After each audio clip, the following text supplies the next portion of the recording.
नमस्कार दोस्तों, मैं अंकुर उपाध्याय स्वागत करता हूं आप सभी का आपके अपने YouTube channel share market analysis में।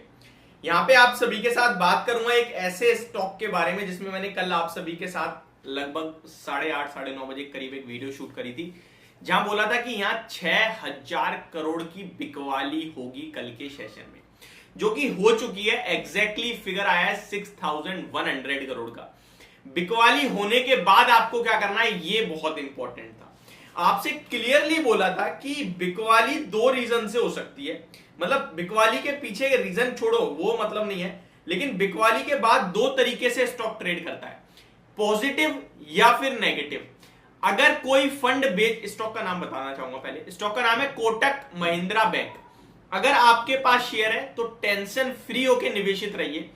बिल्कुल भी अपने दिमाग में सवाल मत लाना कि मैं बेच दूं, मैंने आपको पहले ही बता दिया। अब बढ़ते हैं आगे। तो देखिए, जब कोई बड़ा इंस्टीट्यूशनल इन्वेस्टर बेचता है तो दो तरीके से स्टॉक रिएक्शन देता है उस पर, कभी पॉजिटिव और कभी नेगेटिव। काफी सारे लोग कंफ्यूजन में भी रहते हैं कि भैया कभी बेचने पे कोई स्टॉक क्रैश हो जाता है तो कभी बेचने के बाद बढ़ भी जाता है, ऐसा क्यों? तो देखिए, अगर किसी कंपनी के ऊपर ओवरहैंग है कि ये बंदा तो बेचेगा, तो जितने बड़े निवेशक बचे हुए हैं बाकी है ना, वो खरीदेंगे नहीं, जिसकी वजह से वो स्टॉक कंटिन्यू प्रेशर में रहता है और गिरता रहता है। और जैसे ही वो बेच देगा, वो जितने निवेशक उसके बिकवाली का इंतजार कर रहे थे सब आके खरीद लेंगे और स्टॉक भाग जाएगा। तो ये तो एक पहला कारण होता है जहां पे किसी कंपनी के ऊपर अगर किसी भी चीज का ओवरहैंग है, सर पे बर्डन है कि भैया वो बिकवाली कर सकता है किसी भी वक्त, तो उसके चक्कर में बढ़ने नहीं देगा। अगर कोई ऐसा फंड है जो सरप्राइजिंगली बेच रहा है, जिसका कुछ था नहीं उम्मीद, तो फिर स्टॉक गिरता है। ठीक है, अब कोटक बैंक की बात क्यों कर रहा हूं मैं? क्योंकि कोटक बैंक में कल खबर आई, कनाडा पेंशन फंड जिनके पास ऑलमोस्ट 4.34% का स्टेक है कोटक बैंक में, वो अपना 1.6% स्टेक ऑफलोड करेंगे। अमाउंट निकल के आता है लगभग 3.3 करोड़ शेयर्स का। एंड ये पैसों की बात करें तो एक रेंज तय करी गई थी।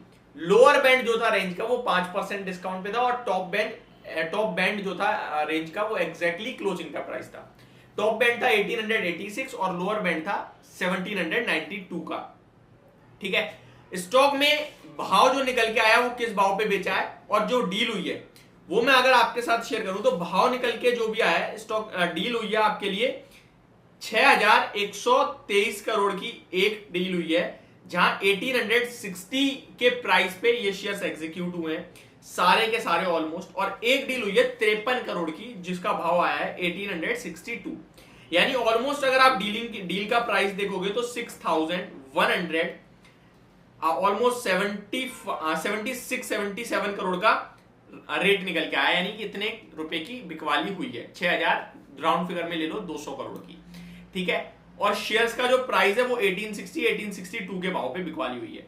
क्लियरली आपसे बोला था अगर ये लोअर बैंड पे स्टॉक चला गया इस बिकवाली में तो दबा के खरीद लेना, ये स्टॉक वापस भागेगा। क्योंकि कनाडा पेंशन फंड लगभग 2020-21 के दिसंबर में 6% से ज्यादा स्टेक ओन करता था, धीरे धीरे घटा रहा है। वो अभी 4.34 था और अभी 1.6% और कम हो गया है।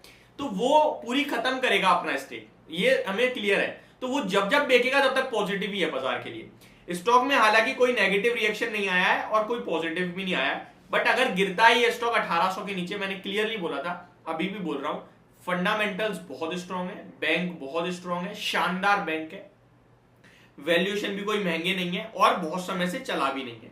तो मुझे लगता है 1800 के नीचे जो भी भाव होगा, चाहे वो 1799 ही क्यों ना हो, मत सोचना और गिरेगा, मत सोचना किसी से पूछने की जरूरत है, सिर्फ खरीदना कैश मार्केट में, व्यू रखना 1 साल का, पैसा बनेगा बढ़िया।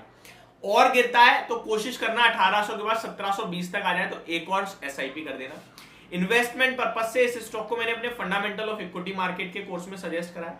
इन्वेस्टमेंट पर्पस से मैंने इसके ऊपर 1-2 बार और बात करी हुई है, और एक बार आपको यूट्यूब पे भी अराउंड 1690 रुपीज के समथिंग इसको सजेस्ट करा था कि स्टॉक ऑलमोस्ट इन्हीं लेवल से घूमता है, खरीदो। वहां से खरीद के जिसने खरीदा भैया 2000 रुपए का लेवल दिखा चुका है स्टॉक, और मेरे 1900 के टारगेट थे। तो अभी भी मैं कहूंगा गिरावट में लेने के मौके ढूंढने हैं, टेंशन नहीं लेनी है, जिसके पास भी है रिलैक्स होकर होल्ड करो। बहुत ही क्वालिटी स्टॉक आप ओन करते हो और क्वालिटी स्टॉक्स में हमेशा मुनाफा ही होता है, ये मेरा व्यू है। होप आपको वीडियो समझ और पसंद दोनों आई होगी। Thank you so much for watching this video. Have a great day guys.